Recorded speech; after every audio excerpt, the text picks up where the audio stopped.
What if I tell you کہ ایک secret family پورے یورپ کی مالک ہے، ایک ایسی فیملی جس کے کنٹرول میں یورپ کے سارے بڑے banks, industrialists, politicians, bureaucrats, diplomats اور ایون ملٹری آفیشلز ہیں۔ 2023 میں اس فیملی کی نیٹ ورتھ تھی $700 بلین، جو کہ Elon Musk, Jeff Bezos, Warren Buffett, Mukesh Ambani اور ایون گوتم اڈانی کی کمبائنڈ نیٹ ورتھ سے بھی کہیں زیادہ ہے۔ وائٹ ہاؤس سے لے کر ورلڈ اکنامک فورم اور ایون یونائٹڈ نیشنز تک ہر جگہ اس فیملی کا انفلوئنس ہے۔ اتنا پیسہ، پاور اور انفلوئنس ہونے کے باوجود آپ کو شاید ان کا نام بھی نہ پتا ہو۔ ایون اگر آپ فوربس کی ٹاپ بلینئرز کی لسٹ بھی دیکھیں تو اس میں بھی اس فیملی کے کسی ایک ممبر کا نام بھی آپ کو نظر نہیں آئے گا، اور اس کی وجہ یہی ہے کہ یہ فیملی چاہتی ہی نہیں ہے کہ کوئی بھی ان کے بارے میں کچھ بھی جانے، اور اسی لیے کسی ٹی وی، میگزین یا پبلک کانفرنس میں آپ کو یہ فیملی کبھی نظر نہیں آئے گی۔ یہ ہے والنبرگ فیملی، یورپ کی سب سے پاورفل اور امیر فیملی۔ یہ فیملی اتنی امیر اور پاورفل کیسے ہوئی؟ کیا ہے ان کا سیکرٹ اور کون تھا اس فیملی کو اتنا پاورفل بنانے والا؟ آئیں جانتے ہیں ان سب سوالوں کے جواب۔ 1937 میں امریکہ میں ایک فائنینشیل کرائسس آیا جسے دی پینک آف 1837 کہا جاتا ہے۔ یہ 19th سینچری کا سب سے بڑا فائنینشیل کرائسس تھا۔ ریئل اسٹیٹ ببل برسٹ ہو گیا، کاٹن کی پرائسز گر گئی، انفلیشن آسمان تک پہنچ گئی، بینکس کے پاس پیسہ ختم ہو گیا اور بزنسز فیل ہونے لگے، جس کے نتیجے میں ان ایمپلائمنٹ پیک پہ چلی گئی۔ یہ سارا کرائسس اس وقت کے امریکن بینکرز کے لیے کسی ڈراؤنے خواب سے کم نہیں تھا، مگر ایک سویڈش نیوی آفیسر کے لیے یہ سارا کرائسس ایک بہت بڑا لیسن تھا۔ اس نیوی آفیسر کا نام تھا آنڈرے آسکر والنبرگ۔ جب یہ 1837 کا فائنینشیل کرائسس آیا، آنڈرے اس وقت امریکہ میں سویڈش نیوی کے لیفٹیننٹ کے طور پر اسٹیشن تھا۔ اس نے اس سارے کرائسس کو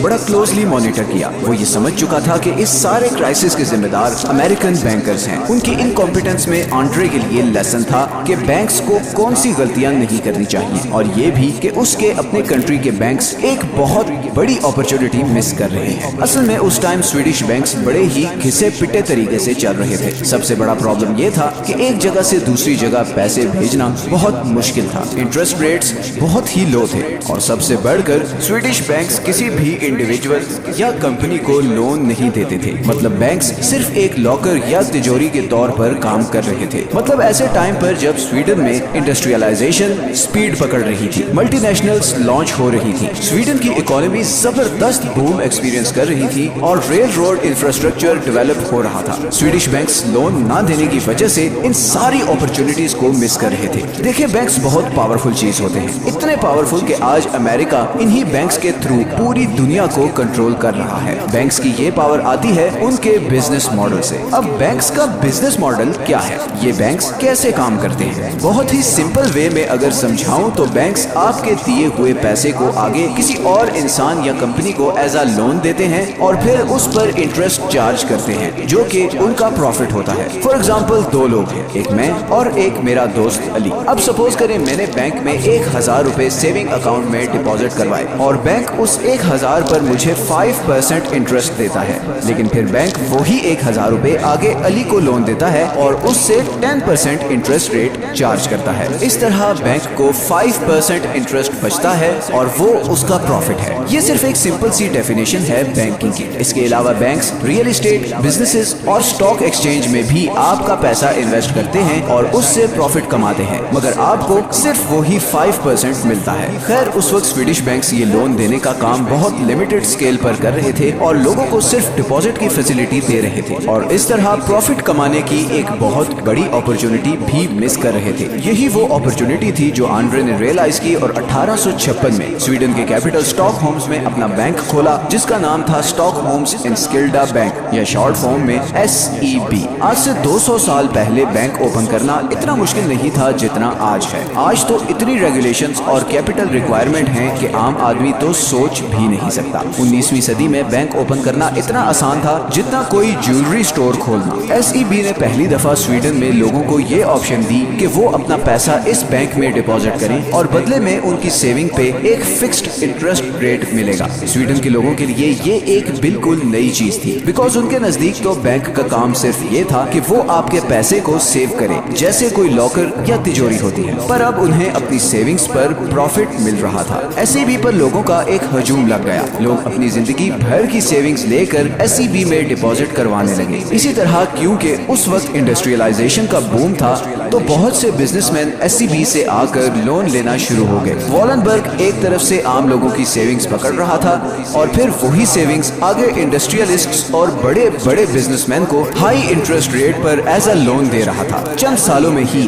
SEB پورے سویڈن پر چھا چکا تھا. سویڈن کے ہر بندے کا پیسہ کسی نہ کسی طرح SEB کے پاس تھا. مطلب سچویشن کچھ ایسی تھی کہ یا تو آپ کا پیسہ SEB میں ڈپازٹ ہے یا پھر آپ SEB سے لیا ہوا لون پے آف کر رہے ہو, یا پھر آپ کسی ایسی کمپنی میں کام کر رہے ہو جس نے SEB سے لون لیا ہوا ہے. پوری سویڈش اکانومی SEB کے کنٹرول میں تھی, مگر والنبرگ فیملی ادھر رکنے والی نہیں تھی. انہیں اور پیسہ اور پاور چاہیے تھی. انہوں نے سوچا کہ کیوں نہ اس سارے پیسے سے سویڈن کی ساری بڑی کمپنیز خرید لی جائیں. اور پھر والنبرگز نے ریلوے سے لے کر factories, shipping ports, press, real estate, ہر چیز میں پیسہ انویسٹ کرنا شروع کر دیا. سویڈن کی شاید ہی کوئی انڈسٹری ہو جس میں والنبرگز کے سٹیکس نہ ہوں. سویڈن کی ساری اکانومی, سارا پیسہ, سارے لوگ صرف ایک فیملی کے کنٹرول میں تھے, اور یہ کنٹرول اب سویڈن سے نکل کر یورپ اور پھر پوری دنیا میں پھیلنے والا تھا. والنبرگ فیملی کی اسی بڑھتے ہوئے کنٹرول کو دیکھتے ہوئے سویڈش گورنمنٹ نے 1916 میں ایک لا پاس کیا جس کے اکارڈنگ کوئی بھی بینک کسی بھی کمپنی کے لانگ ٹرم شیئرز ہولڈ نہیں کر سکتا تھا.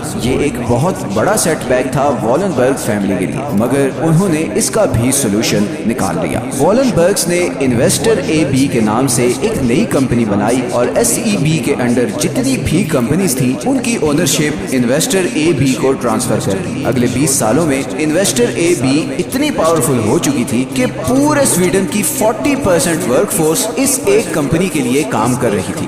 اور پھر ورلڈ وار 2 شروع ہو گئی, اور یہاں پر اب وہ پوائنٹ آنے والا ہے جو میں چاہتا ہوں کہ آپ میں سے ہر کوئی بہت دھیان سے سنیں. ورلڈ وار 2 دو گروپس کے بیچ میں لڑائی تھی. ایک گروپ ایلائز کہلاتا تھا اور اس میں برٹن, امریکہ, سوویت یونین اور فرانس جیسے کنٹریز تھے, اور دوسری طرف ایکسس گروپ تھا جس میں جرمنی, اٹلی اور جاپان تھے. ان دونوں گروپس کے لوگ ایک دوسرے کو جانی دشمن سمجھتے تھے. ان کو ایسا برین واش کیا گیا تھا کہ کوئی بھی گروپ دوسرے کو کمپلیٹلی تباہ کیے بغیر اس سے بات کرنے کو تیار نہیں تھا. دونوں طرف سے لاکھوں لوگ مارے جا رہے تھے, اور وہی والنبرگ فیملی اس کشمکش میں تھی کہ انہیں ان دونوں گروپس میں سے کس سے زیادہ پروفٹ مل سکتا ہے. اور پھر انہوں نے بھی وہی کیا جو روتھشائلڈ فیملی نے کیا تھا. والنبرگ فیملی نے ایک طرف امریکہ اور برٹن کو ہیوی لونز دینا شروع کر دیے, اور دوسری طرف انہوں نے امریکہ اور برٹن کے دشمن جرمنی کی ساری بڑی ہتھیار بنانے والی کمپنیز کو خریدنا شروع کر دیا تاکہ جرمنی کو ویپنز کی سپلائی ختم نہ ہو. اور یہ سب والنبرگ کسی چیریٹی کے لیے نہیں کر رہے تھے, بلکہ انہوں نے ان تینوں کنٹریز سے سیکرٹ ایگریمنٹس کیے جس کے اکارڈنگ وار ختم ہونے کے بعد ایک طرف جرمنی SEB کو فری آف کاسٹ جرمنی میں برانچز کھولنے دے گا, اور ساری پوسٹ وار ڈیولپمنٹ فنڈنگ SEB کے تھرو ہی ہوگی. اور اسی طرح امریکہ اور برٹن میں بھی SEB کو اسپیشل ریلیکسیشنز دی گئی. ایک چیز ہمیشہ یاد رکھیں, بزنس مین کبھی گھاٹے کا سودا نہیں کرتا, اور وار سب سے بڑا بزنس ہے. وار ایک انڈسٹری ہے اور اس کو چلانے والے کبھی بھی نہیں چاہیں گے کہ دنیا میں امن ہو. امریکہ افغانستان وار میں 10 لوگ ارب پتی بنے تھے. رشیا یوکرین وار کے بارے میں ایسی رپورٹس لیک ہوئی ہیں جن سے پتہ چلتا ہے کہ یہ وار کیوں لمبی ہوتی جا رہی ہے. یہ بلینز آف ڈالرز کی گیم ہے. آپ کو لگتا ہے کہ انڈیا پاکستان میں تناؤ ریلیجن یا آئیڈیولوجیکل ڈفرینس کی وجہ سے ہے تو بہت بڑی بھول ہے آپ کی. بلینز آف ڈالرز دونوں کنٹریز اپنے ڈیفنس پہ خرچ کرتے ہیں. جن کنٹریز یا گروپ سے یہ دونوں کنٹریز یہ ہتھیار خریدتے ہیں, آپ کو کیا لگتا ہے وہ کبھی چاہیں گے کہ ان دونوں کنٹریز میں امن ہو؟ کبھی بھی نہیں. ان کے بلینز آف ڈالرز کے ہتھیار پھر کون خریدے گا؟ دونوں طرف کے عام لوگوں کو بیوقوف بنا کر ایک دوسرے کا دشمن بنایا ہوا ہے. موویز, میڈیا اور سلیبس کے تھرو برین واش کیا ہوا ہے تاکہ یہ اس چکر سے باہر نکل ہی نہ سکے, اور نتیجتاً امیر پہلے سے زیادہ امیر ہوتا جا رہا ہے اور غریب مزید غریبی کی دلدل میں گھستا جا رہا ہے. یہی ڈبل گیم والنبرگز نے ورلڈ وار 2 میں کی اور ابھی تک کرتے آ رہے ہیں. 2014 میں جب رشیا نے یوکرین پر اٹیک کیا تو جہاں سارے یورپ نے رشیا پر ٹوٹل سینکشنز لگا دی, وہیں